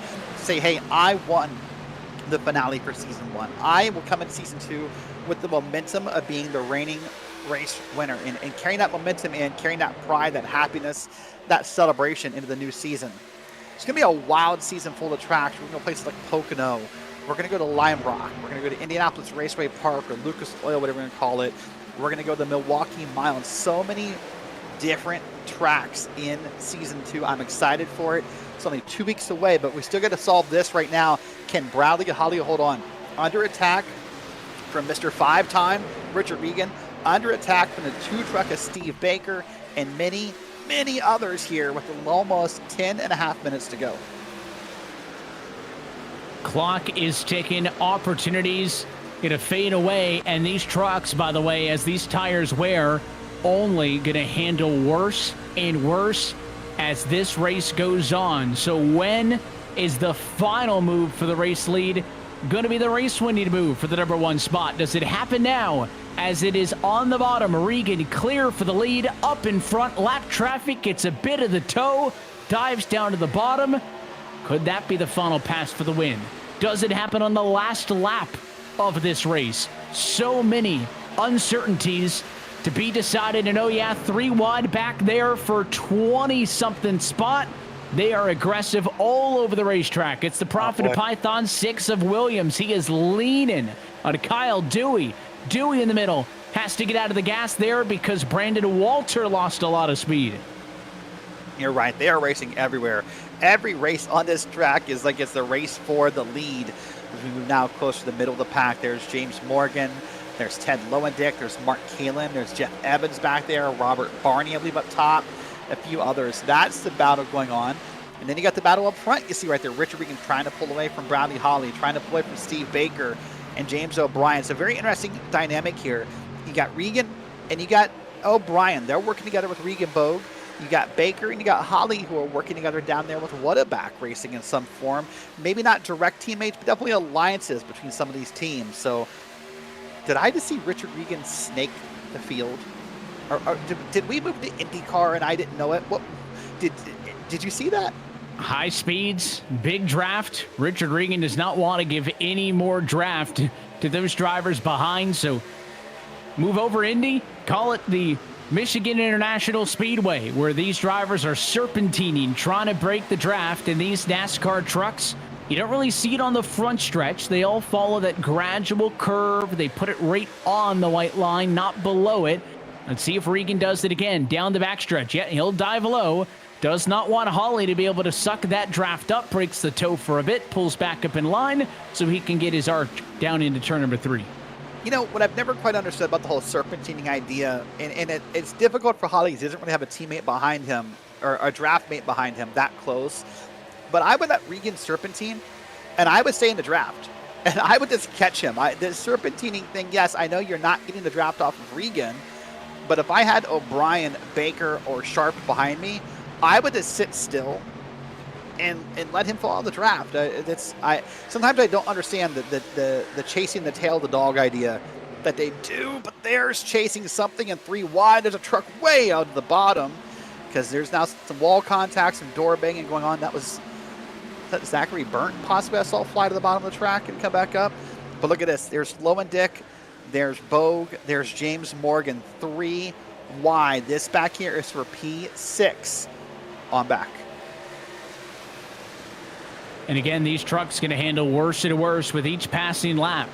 Middle of this 3 wide is the 3 of Jacob Dunn. It's Kalen to the outside. And the challenger on the bottom. Haven't talked much about Dustin Bumgarner tonight. Been a bit of a quiet one, but the rookie Stripes on the 16. Going to pull up in front of that 3. Jacob Dunn saw him coming. He got out of the gas. But you can see that's a great shot looking at the side profile down the back straightaway at how much faster the trucks are that exit on the high lane. Look at the big run to the bottom for the number 26 of Robert Barney. He took a big windup off of 2, tried to clear them all. He'll clear the 16 of Bumgarner, who crosses him right back over to the apron. I thought Barney was going to make a more aggressive slide job style move, honestly. I was surprised he took the gradual lane back up, but there he is now working the top. He's now got Jacob Dunn behind him, Brandon Walter, and others. Now he's getting a little bit of drag off of Colton Lane. Here we are, 6.5 minutes to go. Lots of exciting racing as Morgan now slides to the inside. I'm not sure if these trucks are loose or if drivers are trying to get aggressive with those snapping lane changes. There's Morgan around Low and Dick. Here comes track temp almost at 100 degrees, so they're going to be slipping and sliding around as these tires going to want to give out, but these drivers be more demanding on these trucks than they have been at any other point in this race. It is a top 3 truck breakaway. Richard L. Regan Jr., James O'Brien, Bradley Holly. There's lap traffic up the road to your point. Steve Loving will dive low. He's going to get out of the way, and sure Regan would have hoped he maybe just held the line. Give me a little bit of draft before he dives down, but he'll yield to the leaders nonetheless. And James O'Brien, who has led the most laps in this race, if he wants to find victory lane for the first time, he's going to have to beat the very best. There's trouble behind, several drivers out of control, but we're side by side for the lead up front. Wow, that was a big moment with Loving coming back up on track almost and making that happen. Here's teammates O'Brien and Regan. I called him Wilkie a second ago. That's James O'Brien. He's going to go to the bottom of Richard Regan Jr. He's going to try and make a move. I don't think the bottom's going to work. I think he's going to have to wait. And if he goes to the bottom, he needs again.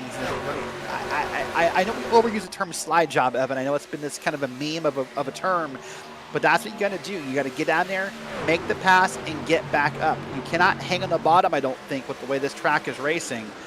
But here, O'Brien tries it again. Bradley Holly wants to stay up top, hopefully get a big run off of one of these corners. But I think he just needs more of a push from behind than he's getting. And here at the line, that's James O'Brien leading that time by. Great shot there, and if you're Bradley Holly watching on from third, we've talked about this hypothetical a couple of points tonight. What do you do if you're the driver of the 184? That was likely 7 laps to go that time by the stripe. Do you wait and try to find and pick your moment, or do you have to just go and not be too pretty about it? You see the onboard look there with Regan, rocking the VR goggles as always, already secured a championship, but he would love to finish in victory lane, wheeling it through the corner. How about a bump, though, at 170 miles an hour? It was O'Brien into the back bumper. O'Brien now to the inside. 38 truck going to get the nose in front. 6 laps to go maybe in Michigan. Well, I got to say, I always joke, you know, you can race your team boss, but don't wreck your team boss. And I thought that may have been the moment right there where I thought for sure maybe O'Brien had pushed a little too hard on Richard Regan. But trust me, Richard Regan's not going to give up here. He's not done. He will find a way in these last 3.5 minutes to make another move. But now Holly sees a moment here. He sees his opportunity to take P2. He's going to try. He's going to block part of the run from Regan. And now Steve Baker enters the competition. And that onboard, I mean, there was a ton of counter steer out of the Richard Regan truck as that thing was evil through turns 3 and 4. So Holly's on his inside. You mentioned Steve Baker joins the party. Is this still a battle for the lead? Because as the battle for second rages on, look at James O'Brien. He is also serpentining down the back straightaway, but he is almost a half a second ahead of Regan. It's the biggest lead we have seen since the last restart. Yeah, it is a pretty big lead that's happening right here. Here's Holly. He's now getting that push from Baker that he needs. If he wants to get around Regan, I think that would help him. But Regan's doing a great job moving up and down the track, following the grooves, following the line, so to speak, and doing a good job at holding Holly off. Right now, if you're James O'Brien, you have a big grin, you're leading. And every time they move, every time they swerve, every time they do anything, you get a bigger grin, because the moment the caution comes out, you must know you've won this race. And we have crossed that point, so that's why for James O'Brien to make the move when he made the move was so critical, because if you were waiting in the number 2 spot for the closing laps, if a yellow were to come out, you may not get that opportunity. Look at Regan sideways, drifting all the way through turn 4. He has got nothing left on those tires and nearly binned it on exit. Holly through to second. Baker almost all the way clear. Now he is fully into turn number 1. And just because Richard Regan's got no tires, racing it like a short track that time. Evan, I think that Richard Regan truck was, sideways all the way through the corner. I don't think from the moment of corner entry and the moment of corner exit, that thing wasn't anything less than 15, 20 degrees sideways. I don't think that must have been a wild ride in that VR headset that Richard Regan is wearing. But look at the field now. Lowendick's up to top 3. Baker's back to 4. Regan's back to 5. Look at that on back. There's Mark Kalin, Andrew Sharp in the picture. James Morgan's up in the picture. A minute to go in the last race of season number 1. So white flag likely in the air the next time by. James O'Brien's gap continues to grow. He has been the best truck in this race. If he could go all the way to the end, it would be about 55 laps led. So more than half of them in this contest. And the battle for second may be the only thing left, as it's Holly on the outside and Lowendick on the bottom. O'Brien clear by a full second, looking for the 1 to go. Wow, massive lead here. Just now Lowendick and Holly working together side by side, trying to see who can outscore who in the last race of the season. But James O'Brien, look at us, over a second is his lead. A very comfortable ride for that 38 truck.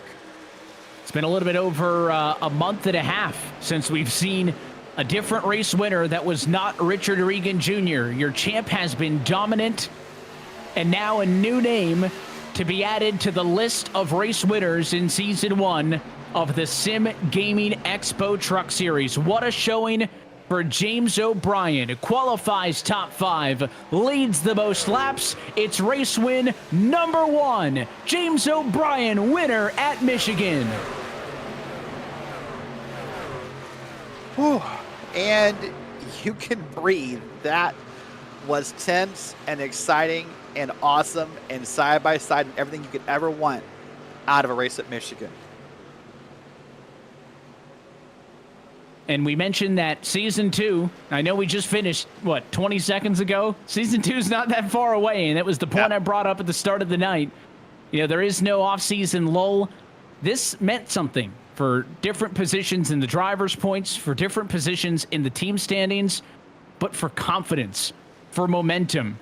And you bet that James O'Brien and that Team Hype group probably going to be taking this one and riding high as they look forward to a new season, a clean slate. There is no better way to head off into a grueling 1 week off week than to be in the driver in victory lane. And James O'Brien ends Season 1 with an exclamation mark, and he's got some celebratory burnouts to boot. Yeah, great spot here in the grass at Michigan to do it. There's victory lane, as he thought he was going to swipe that wall there for victory lane, but right on top of this Gatorade victory lane logo, it's going to be James O'Brien doing the burnouts. Sure, the happiest man on the track.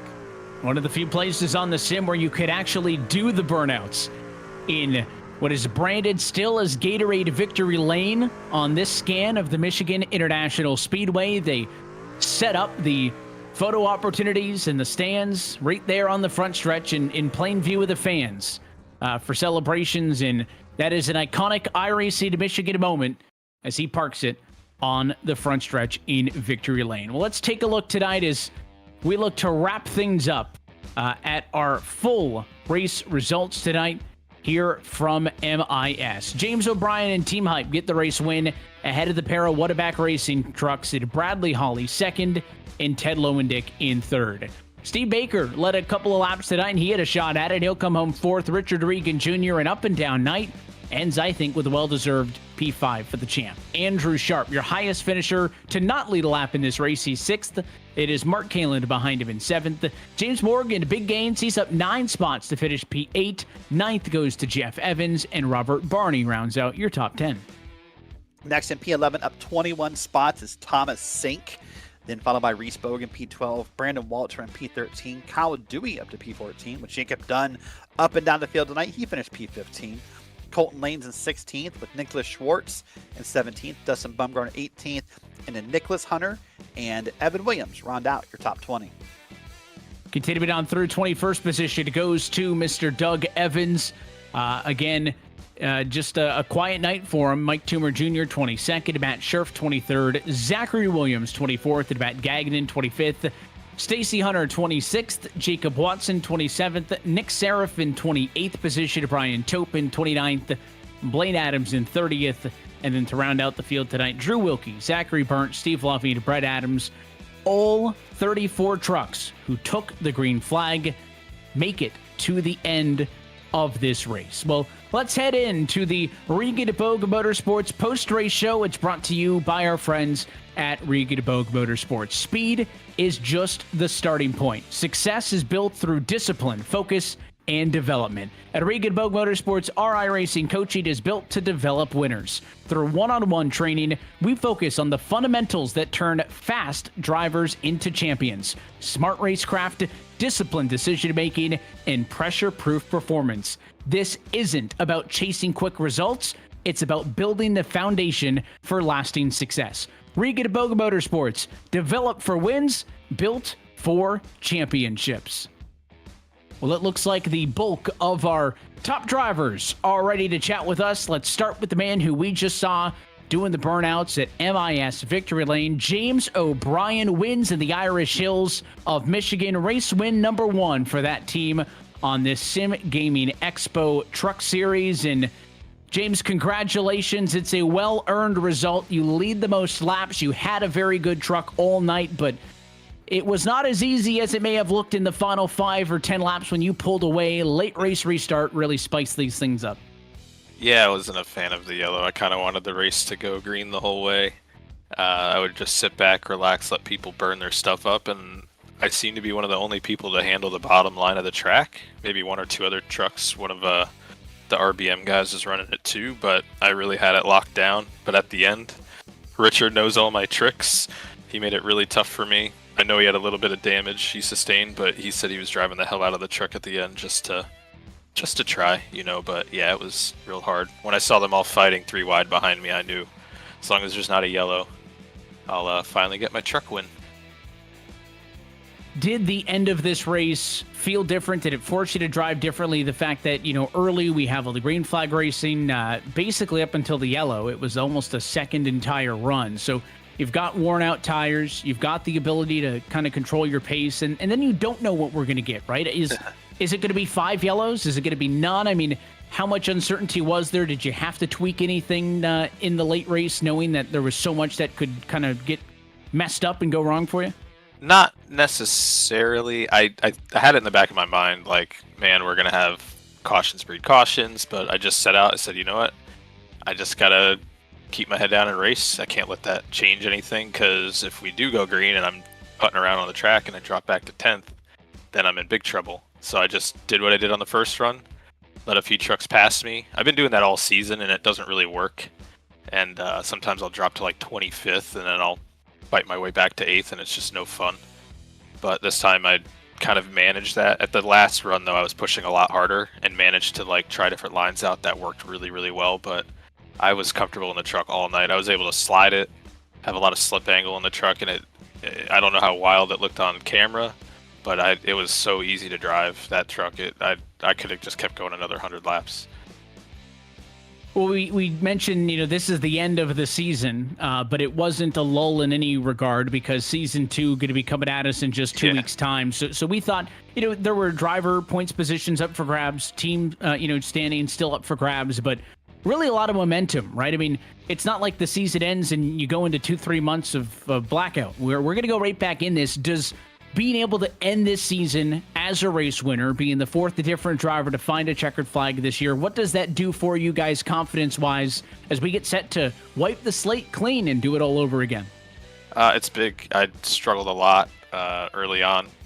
No, I'm not on the RBM, but Rich and I go way back. He's trying to help me out. I've never driven this truck before this season in this capacity, so I had to learn like immediately. In Daytona or Talladega, I forgot our first race, man. Talladega, I tend to do well at super speedways, but after that it was just like bad result after bad result. So finally getting the gist of this thing, yeah, I'm really excited for the second season. That schedule looks fun. And we're excited for that time to come around. But until then, you will leave the lasting impact as the last race winner here in Season 1, and we'll let you get to celebrating with the team. But before we do, James, anybody want to say hi and thanks to? You guys for putting this on, Richard and the whole team at RBM and Brandon at Team Hype. We're not as big as we used to be, but we're still a team. We're still around. Everybody watching back wherever they are, and just yeah. Thanks to the league for putting us on. We have somewhere to be and race on Wednesday nights. We appreciate all of you guys being a part of this and putting on a show. It makes things fun for us upstairs. Again, James, congratulations on the race win. Enjoy the week off to reset. And for your sake, hopefully we'll talk soon in Season 2. Thanks, Evan. It's your race winner tonight from Michigan International Speedway. The Ryan Newman and Associates at Remax Select 223 goes way of James O'Brien. Where Bradley Holly ends up with another great finish, 13 positions gained to end up as your second place finisher tonight. Derrick, you've got him and some others. Yeah, that's going to catch up with Bradley Holly, the driver of the 184, the driver who I'm fairly certain unofficially has secured P2 in the standings. So first off, Brad, as a driver, what are your takeaways from tonight's race? We had 2 cautions, so I feel like this is a big win for us as a league. For a second, I thought we were going green the whole way, and as soon as that thought popped in my head, we had a caution. So I need to turn my brain off when that happens. Agreed. So obviously, as an admin, you're stoked about the 2 cautions and a really great run. As a driver, you fought all night long. You found your way up to the front at the end, but it felt like maybe you could not catch Regan or O'Brien towards the end of this race. I was really hoping to go green the whole way because I felt like my long run pace was right there with James. I know James had a good long run. And then at the end of that race, having to fight Richard as hard as I did to get by him allowed James to get by or get a big enough lead to where there was nothing I could do. So I knew I was going to end up fighting Teddy for second, and nothing better than crossing the line with my teammate to finish off a team championship also. Yeah, it's a great run for you guys. So only 2 weeks away for going to Pocono. So I have to ask you, obviously both big tracks, very different, obviously 4 corners versus 3 and different styles of corners. But what can you take away from this? Is there any momentum you can take away from finishing P2 that carries into Pocono, or is it just too different? It's going to be a lot. Pocono's one of those very one-off tracks. Turn 2 is different than turn 1 and turn 3. And there's really not a comparison from this track to Pocono. Plus, we have to see how the setup is. If the setup's like tonight, then it's going to be a lot of fun. But we got 2 weeks to do that. I'm pretty much not going to get a break because I got the NERB 24, I've got Majors 24, and Watkins Glen 6 Hour coming up in the next 3 weeks. How did you convince the wife of that, by the way? I told her and promised her that we could try to go to a little weekend getaway in July. Well, there you go. That's the real answer. The I told her part, that was, I asked nicely, I think is probably more how that conversation went. She's very understanding. She knows that racing's my getaway, and I haven't done an endurance race in a hot minute since Sebring. So we'll figure it out. All right. Well, listen. Well, great run tonight, P2. Congrats on the season, and we'll see you in 2 weeks at Pocono. Sounds great. All right, that is Bradley Holly, finishing P2. Let's go catch up the driver who finished P3, the Ohio native, Ted Lowendig. I feel like it's important to say you're an Ohio native when we're in the state of Michigan. Ted, good run. Thank you. That was fun. And stressful, but fun. It looked stressful. I was going to say, at times it looked stressful. At times the truck looked sideways. It looked every which way but loose. It was. It was a handful. That was fun. For once, we had a setup where the truck was on the loose side, and we didn't have to, you weren't destroying the right front going into the corner the whole time. So that was a lot of fun. That caution, we were really hoping it was going to go green the whole way, because you could see the pack just spread out, and but man, no, that was fun. Michigan's always a good time, so glad we got to finish the season there. So I have to ask you, I don't think this has happened in PSR yet. When is the banana coming back? The banana? Oh man, it's been years. Oh, it hasn't been out. Maybe a year. I don't know. Maybe next season. We'll see. Okay. It's got to be the right fit, though. So we'll have to look at the schedule and see which one it is. See which track you can peel off the pit road. Yeah, and not miss my pit box like an Not miss your idiot. pit box. Yeah, that's the one I was going to bring up. That felt like a massive mistake. We saw Drew Wilkie do it under green, and you did it under yellow, and it just felt so much worse for you, unfortunately. Yeah, I slid, I think, all the way into Richard's box. It's a little like it was a full box off. I tried to put it in reverse as quickly as I could, but the tires spin. They're old. It is what it is. Jeff's on the microphone saying, "Hey, don't remember worn tires. Don't slide through your box." Still did it. So Still did it. it is what it is. Thankfully, we got back to third. It's fun. Those short little runs. It's difficult to know if you should push the whole way or if you should save a little bit. But yeah, it's always fun. So it's good first season for PSR. I want to make sure I didn't have the R in the wrong spot. Yeah, I was in the same thing earlier when I saw the banana. I get it. All right, well, listen, great run tonight. Congrats on the P3. Congrats on P3 in points unofficially, and we'll see you in 2 weeks at Pocono. Thanks, guys. Had a great season. Hope you guys enjoyed yourselves, and looking forward to next season as well. Also, shout out to Solpec. There you go. Congrats or shout out to Solpec indeed. All right, well, let's go ahead next and let's catch up with PSR's head admin, Richard Regan Jr. Richard, first off, obviously not the race he wanted. That contact early, this kind of felt like destroyed the truck in some ways. But boy, you mounted a massive comeback.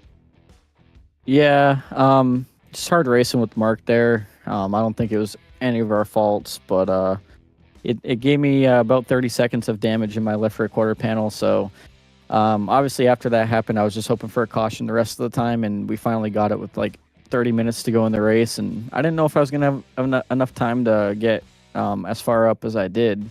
But luckily for me, we were able to get back up there, and it was probably the best race we've had all season, because when I was working my way up, I mean, most of the field was 3-4 wide for multiple laps at a time, and no one wrecked. And then obviously all the guys that were up front at the end there, we were all racing super hard and making contact and putting on a show. And again, nobody wrecked. So that's definitely good momentum to carry in for 2025 season 2 for the league. So taking the driver hat off and talking as a head admin for a second, I'm going to ask you, what is your 1 or 2 takeaways from season 1, and what's your big focus for season 2? I think one of the big things that can come out of season 1 is, with this being our first season, we started fresh, and I think we did a relatively good job as a whole for our first season. Had good car count throughout the season.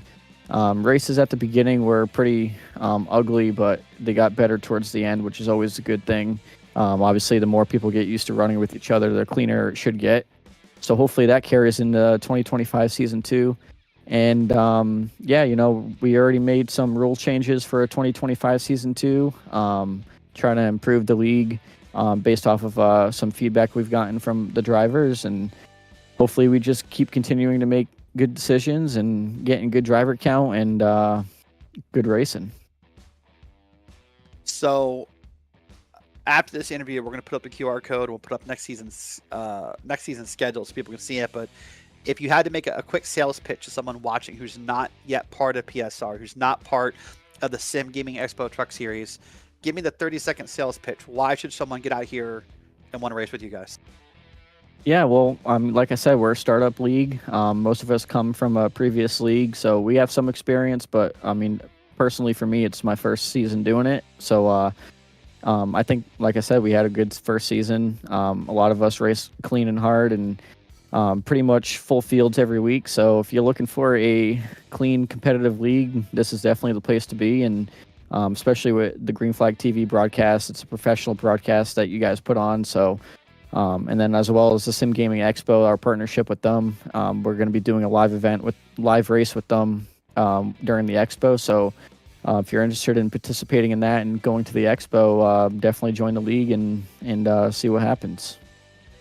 All right, buddy. Well, listen, it's been an amazing season. Be proud of yourself. I know throughout the season you've maybe learned what you didn't know, and you've had some frustrations over the time, but be proud of yourself for season 1. I do have to tell you, I think personally, the Cupcake Gods looked down on you for the fork last week, and I think that's why maybe you didn't get number 6 tonight. I'll disagree with that one. Fair enough. Well, listen, great job on the season. I think the world of you, and we'll see you in 2 weeks at Pocono. Yeah, thank you. I'd like to give a shout out to Mission 22, Multiple Sclerosis Society, Nanas and Paints, JC Photography, Stant Analyzer, Kaylee Sweet Creations. Shout out to my girlfriend Kaylee. It's her birthday on Friday. I'd also like to give a shout out to Sim Gaming Expo, CTNNB1, Regenboog Motorsports, Profit Python, Miracle Flow, and Mr. Hedge for supporting the league in season 1 as associate sponsors. All the individual race sponsors that we had, we couldn't do it without all you guys. Everybody that participates in Premier Sim Racing, all the management side, and then you guys at Green Flag TV. Awesome. Thanks, buddy. We'll see you soon. Thank you. All right, that is Richard Regan Jr. We got one more interview tonight. Evan, I believe you have caught up with a member of our team championship winners, and that's Colton Lane. Yeah, well, we mentioned there was still a lot up for grabs tonight, and one of those was securing the team championship, and in the end, Colton Lane and company going to be walking away with it. Colton, I know tonight not maybe a staple night for you to hang that banner on with some struggles and some really exciting battles in the midfield. We saw that 60 in a lot of it tonight, but before we talk about the race, just tell us what it's been like for you and the entire Whataback crew to go to battle for 9 weeks and come out on top as the best team. It feels pretty good. I mean, I've relied heavily on Teddy and Brad, but I think this is like the second or third season in a row that we've been together as a team, and it feels pretty good because I'll be honest, I'm the weaker link of the bunch. But like even beginning this season, when I had my good finishes, it was good to have everybody bouncing off each other. And if one person has a bad week, since we got 3-person teams, it kind of helps out, I'll tell you what, the truck always looks good. I think one of the best looking ones out there. So we always notice where you are. And tell us about this race. I mean, knowing that team championship was in the cards, was that weighing on you at all in terms of strategy or whatnot, or is the result kind of what it is and you guys just go out there individually to try to get the best result for each of you and hope that the cards fall where they may?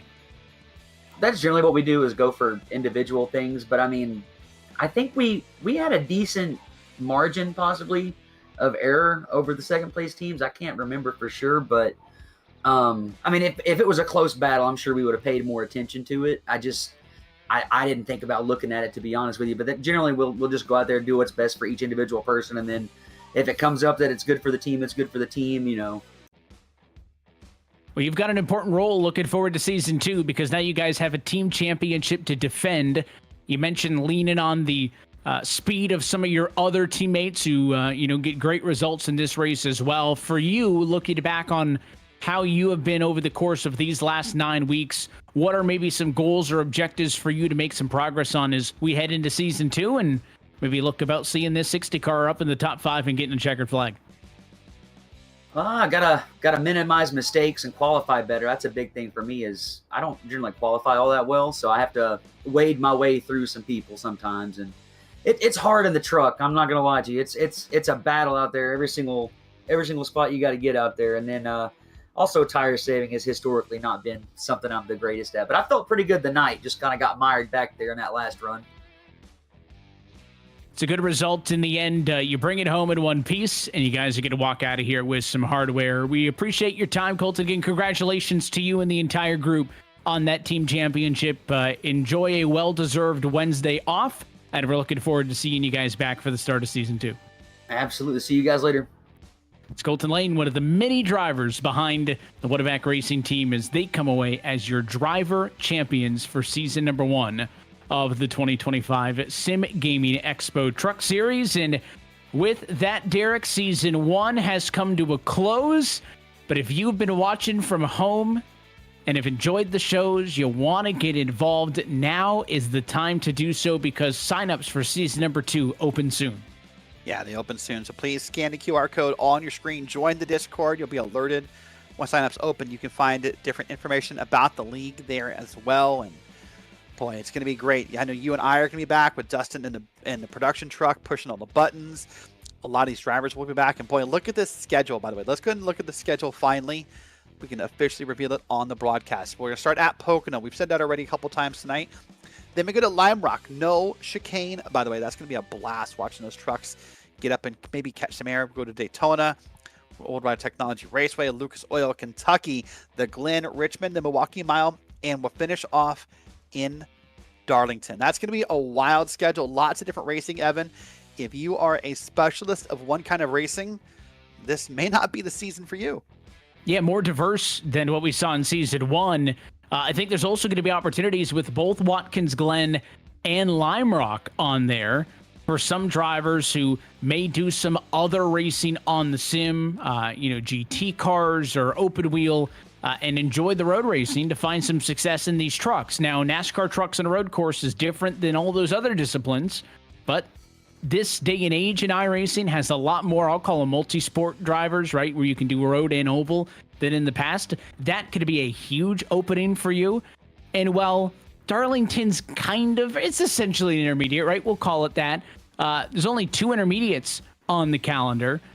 We saw arguably 4 on season 1. So those are my big takeaways, is those intermediate racetracks go from 4 to 2. You add 2 road courses into the mix. You've still got your trips to the big tracks, right? Daytona's on there. The one of ones, right? The Poconos that can't be compared to anything else are on there as well. So very diverse season 2, which may open things up more for drivers who feel like, hey, those 2 or 3 races are going to suit me really well. Yeah, it's going to be a blast. So again, join us in the Discord for season 2. Signups open soon. Keep your eyes peeled. Well, stay tuned. Next, we're going to transition this broadcast right into the Beer League. They're in round number 7 at the Red Bull Ring. Nolan Rimple, Finicini on the call at the Beer League.